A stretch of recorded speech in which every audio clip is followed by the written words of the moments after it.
When thinking about the invisible world or the unseen world, we can think very practically.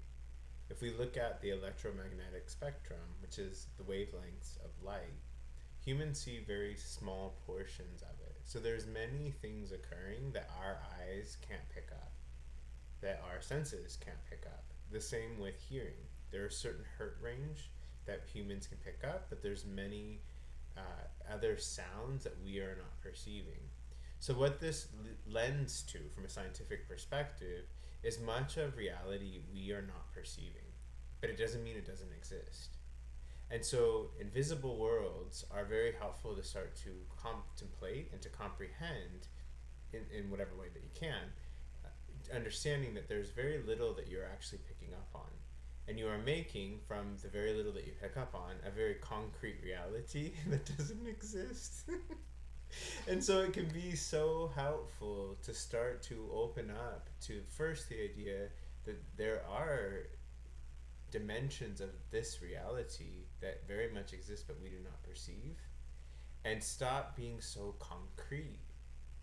Because what if those dimensions or those realities or that light that we can't see would actually give us a much broader perspective of reality as a whole? So it's something to think in your own time. Because often I find I've always been very open to invisible worlds. When I was younger, deceased relatives would appear to me. Uh, Once I started sharing it, I realized that people didn't like that.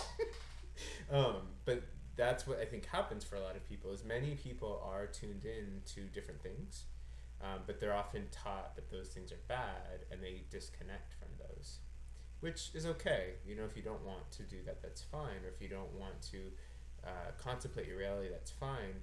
But most people's reality sucks, and most people are not living for now. They're often living for a future that they may or may not exist.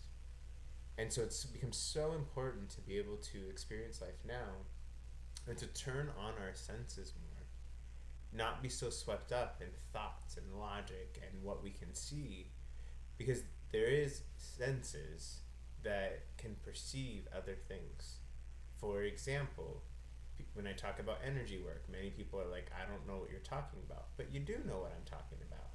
Because if someone walked in and they looked normal, but they were bad energy, you pick up on it because you've had that experience where someone comes and your spidey senses are like, huh. So what is that? That's your sixth sense. In other situations, when someone's staring at us and but our back is turned but we feel it, what is that? A sixth sense. But we're not taught how to grow that. I think because if we were, we wouldn't need a lot of the structures in society, and those structures depend on us. They can't exist without us. So, of course, I gotta keep you needing, right? So, spend some time, and if you're interested, look up the electromagnetic spectrum. Many animals actually perceive different light that we don't, and that's why maybe your dog is barking and you don't see anything. There's something that they're perceiving, some kind of energy or light or something like that. And the same with sounds. My dogs can hear. They sometimes they know someone's coming and they're like down the street, and I don't understand why. So open up. Don't be so close minded, and you might be surprised at what you find.